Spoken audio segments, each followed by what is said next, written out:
अच्छा रहती ही यही है, तो यहाँ पे किस लिए? यहाँ मेरी फैमिली है, आप दुनिया में कहीं भी जाए आना तो पाकिस्तान में ही है। बिल्कुल जी, जिथे भी खोती उत्थे ही आन खलोती, ये कह सकते हैं। अच्छा ये बताएं 14 अगस्त को क्या हुआ था?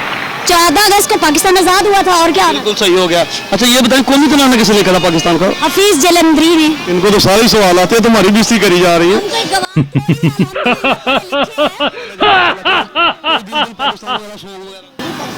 अरे सॉन्ग तो मुझे नहीं आते, सीधी सी बात। कोई शेर? टाइम तक क्रेज था लेकिन अब नहीं है। क्रेज खत्म हो जाता है उम्र के साथ साथ। कश्मीर का शेर सुना दूं? बिल्कुल बिल्कुल सुनाएं। यारान जहाँ कहते हैं कश्मीर है जन्नत, यारान जहाँ कहते हैं कश्मीर है जन्नत, जन्नत किसी काफर को मिली है न मिलेगी।